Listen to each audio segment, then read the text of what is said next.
Aliás, falando em torcida, por que daquele espaço todo liberado para a torcida do Atlético Paranaense, quase todo vazio? Obviamente eles não ocupariam aquele espaço todo, não entendi. Tudo bem, liberaram 4 mil corintianos lá na Arena da Baixada, mas era claro que ia lotar lá, e aqui não ia, eles não iam lotar aquele espaço nunca. Não entendi a liberação daquele espaço todo para a torcida dos caras, mas de qualquer maneira, um ótimo público na Neoquímica Arena, que deu um show mais uma vez, a torcida, enfim, no grito, no canto, no gogó, porque não tem instrumento, não tem bandeira, não tem faixa, não tem nada. Enfim, a torcida do Corinthians nesse reencontro depois da data FIFA encheu a Neoquímica Arena, vibrou, cantou, pulsou o estádio. O Corinthians conseguiu uma importante vitória por 2-0, uma mais importante ainda, classificação à semifinal da Copa do Brasil. O Corinthians garante 9,9, praticamente 10 milhões de reais só por jogar a semifinal da Copa do Brasil. O Corinthians vai ter direito aí a mais 9,9 milhões de reais de premiação da CBF. Então, pensando na grana, pensando na chance de título, pensando no favoritismo, enfim, o Corinthians concluiu o que todo mundo esperava: eliminar o Atlético Paranaense, passar de fase, chegar à semifinal da Copa do Brasil e equilibrando bem o seu elenco como tem que ser. Algumas surpresas, né? Algumas coisas ali me chamaram a atenção. Por exemplo, coisas positivas. A ideia do Tchoca ao invés do Kaká. Eu gostei. Me parece que ele consolida, ele começa a perceber essa melhora do Tchoca, começa a perceber quem é o Kaká e entendo que ele coloca o Tchoca à frente do Kaká nessa disputa. O André Ramalho está com uma virose, não pode jogar só por causa da virose. Quem vai para o jogo? Vai o Kaká? Vai o Félix Torres? Não, vai o Tchoca. Achei interessante essa movimentação. Outra coisa, a mudança do esquema tático, colocar os dois laterais esquerdos, o Henrileri um pouco mais recuado, fazendo uma linha de 3 na maior parte das vezes e liberando o Bidu para ser um meia esquerda, um ponta, às vezes um extremo, tentando usar a melhor qualidade do Bidu, usando a melhor qualidade do Henrileri, que é atrás. Você libera do outro lado também o Mateuzinho, então você vai ter, já que você não tem nenhum extremo, nenhum jogador com essa característica, é o Dorival buscando alternativa. Você não tem um ponta agudo, imponente, extremo ali, chato, driblador. Não tem. O Corinthians não tem esse jogador. Bom, então por que não posso ter o Mateuzinho de um lado e o Bidu do outro, para dar essa profundidade, ocupar esse espaço e ter a abertura pelas pontas? Achei interessante. Traz o Henrileri para compor com Gustavo Henrique e Tchoca, 3 jogadores altos.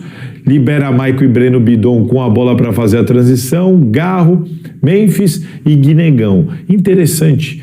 E aí me chama a atenção. Primeiro, falei do Kaká, agora quero falar do Charles. Charles jogou no meio, não foi bem, saiu no intervalo contra o Atlético Paranaense em Curitiba.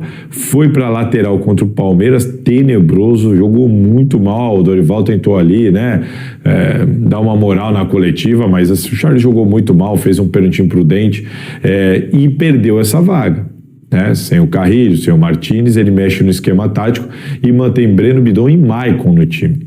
Tira o Charles, não põe o Kaká, gosto das ideias, usa os 2 laterais, Garro, Memphis e Guinegão. O Guinegão fazendo a vez do Yuri Alberto. Eu imaginava o Memphis poupado. Lembra que eu falei? O Memphis jogou os jogos lá nas eliminatórias, voltou, pegou o avião, veio, trabalhou, fez o regenerativo, estava bem, foi pro jogo. Eu colocaria como titular? Não. Certamente o Dorival tinha informações de que ele não corria nenhum risco, que ele estava bem. Certamente conversou com o Memphis, não tenho a menor dúvida. Mas aquilo que eu já imaginava no pré-jogo e vinha falando acabou se confirmando. Antes mesmo do intervalo, o Memphis pediu para ser substituído. Sentiu a perna pesar, foi inteligente de falar: opa, tá pesando a perna, já estamos ganhando o jogo, melhor eu sair e não arriscar. Perfeito, é isso mesmo. Agora, precisava ter corrido esse risco? Eu entendo que não. O que aconteceu com o Memphis, dele sentir a perna antes do intervalo, me parece uma obviedade. Repito, claro que a comissão técnica consultou exames, conversou com o jogador, não tem a menor dúvida. Mas tinha essa necessidade? Acho que não tinha essa necessidade. Atlético Paranaense, Corinthians, Neoquímica Arena, Corinthians com a vantagem de 1 gol, para que arriscar? Não valia o risco, na minha opinião. E que sorte, que bom pro Corinthians que não deu em nada. O Memphis, ao sentir a perna pesar, já pediu para ser substituído. Quem deu essa informação de que ele sentiu a perna pesar foi o André Hernan, meu amigo, que estava na beira do campo pelo jogo pela Amazon Prime. Eu estava aqui acompanhando ele ali, pegou a informação com o pessoal no banco de reservas, trouxe, eu estou repassando aqui para vocês. Tá? Então, ainda temos no segundo tempo o retorno do Yuri Alberto. O Vitinho entra no lugar do Memphis, acho que essa tinha que ser a substituição mesmo. O retorno do Yuri Alberto lá no segundo tempo, entrou, se movimentou, claramente meio afobado ainda, ofegante. Depois do jogo ele até falou sobre isso é ritmo. Voltar a treinar uma coisa, voltar a jogar outra, isso é ritmo. Achei importante ele pelo menos ter voltado a entrar em campo, a correr, a sentir a partida, ovacionado pela torcida. Impressionante a recuperação do Yuri Alberto sobre essa hernia inguinal. E o Corinthians chega para o jogo no Campeonato Brasileiro contra o Fluminense muito mais inteiro, porque você vai ter o Garro, você vai ter o Memphis, você vai ter o Yuri Alberto e vai ter o Guinegão, que de novo meteu gol, mais um gol do Guinegão e também um passe para gol, 2 gols hoje. Um com passe do Guinegão e um com gol do Guinegão. Ele continua se destacando. E aí tem uma questão que eu quero levantar aqui. Eu tenho falado aqui faz um tempo, quem está me acompanhando sabe. A gente fala muito do trio Gin, né? O Garro, o Memphis e o Yuri. Mas, cara, será que isso não pode virar um quarteto? Será que não vale a pena tirar alguém do meio de campo e fazer ali um Garro, Memphis, Yuri e Guinegão? Com o Yuri Guinegão se movimentando pra caramba, estilo Tevez e Nilmar, com o Memphis um passinho atrás, quase como um meia e um terceiro atacante chegando.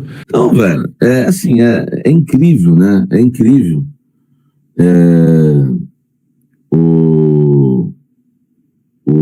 É incrível, né? Como o Corinthians, né? Só pra gente explicar pra vocês, né? O André Curi não tem direito a 10% do valor total de uma venda, tá? O percentual se refere apenas no valor recebido pelo Corinthians, que é a mais-valia, né? Então, por exemplo, chegou uma proposta para o Yuri Alberto de 30 milhões de euros. 40 milhões, que eu acho que é o máximo que pode chegar. Aí o Corinthians ganhou 20 milhões de euros. Dos 20 milhões de euros, o André Curi morde 10%. Ou seja, 2 milhões de euros. Caramba, né, velho? Bem. Meu Deus. O Willian tá dizendo, o André Curi pode abrir mão dos 10% para facilitar a saída do Yuri. É o mínimo que um dirigente do Corinthians pode fazer agora, para tentar amenizar esse prejuízo. Só que tem outra coisa. A gente fica na mão, fica refém do cara, né? Fica refém do cara. Tá? Fica refém. Então, velho, é muito difícil, né, velho, ser corintiano, né? É muito difícil, né, a gente ser corintiano, né, velho? Porque toda hora, né? Toda hora tem um empresário se dando bem em cima de nós, né? Toda hora, tá? Toda hora. Hoje o Duílio passou à frente do Augusto de pior presidente. Amanhã o Augusto retorna. É uma disputa, né, velho? Seria cômico se não fosse trágico, né? Triste, hein, velho? Triste, entendeu? Pronto, foi-se embora a alegria do Samir. Pau na mesa agora, entendeu? É muito triste, né? Tá? Samir, vai aparecer mais BO aí de porcentagem de jogadores, né? Eu acho que ainda vai, né? Por isso o Stabile não vendeu. Todo dia sai de casa um malandro e um mané. Hoje o Corinthians é um mané, diz o Joe. É bem por aí mesmo. Tá? É bem por aí. Enfim. Então a gente tava tudo feliz, né, velho? Mas é também normal. Na vida que segue, eu acho que o Corinthians precisa... Cheira a florzinha só pra velhinha, né, Ciro José? Eu acho que o Corinthians precisa de dirigentes profissionais, né? E que isso não venha mais se repetir no clube, porque o clube vai sangrar desse jeito para sempre. Eu acho que... Eu lembro que uma pessoa da gestão do Duílio no final não, na metade da gestão do Augusto, uma pessoa que fez parte da gestão do Duílio, fechada com o Duílio, o Augusto estava fazendo um monte de bobagem, já era meio do ano de 24. Aí eu comentei com essa pessoa, falei, nossa, o Augusto tá destruindo, né, o clube já, em 6 meses. Eu já tinha observado isso, né? Eu não joguei o Augusto pra cima, eu não falei não ao golpe, entendeu? Aqui é discernimento, meu irmão. Aqui viveu, entendeu? Tá? Criado na rua. Pipa, carrinho de rolemã, jogando bola, passando por debaixo da catraca de ônibus. Aqui viveu. Aqui pra enganar, meu irmão, entendeu? Não é qualquer um, não, tá? Então eu não fiquei aí pagando de Augusto, não ao golpe. Aqui entende do riscado, meu irmão. Olhou na bolota do olho, eu sei quem é, tá? Então, em 6 meses, eu já vi que o Augusto era o que é. E aí eu fui falar isso pra uma pessoa da gestão do Duílio. Ela falou assim pra mim, rapaz, é impossível o Augusto ser pior que o Duílio. Da gestão do Duílio, me falaram isso. Pô, pra ganhar do Duílio é impossível. Porque, certamente, essa pessoa sabia esses BOs aí. E outros, né, que vão vazar ainda. Entendeu? O BO que eu digo, esse tipo de situação. Né? É triste.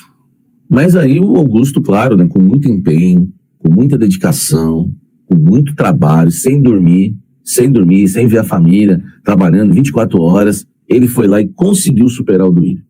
Ele conseguiu. Entendeu? Ele conseguiu superar o Duílio. Não foi fácil, ele trabalhou duro nisso, né? Foi um trabalho árduo, mas ele conseguiu. Entendeu? Ele conseguiu. Ele foi fera, o Augusto. E aí nós nos encontramos hoje nessa situação, né? De cada dia uma notícia, né? Uma notícia pior do que a outra, tá?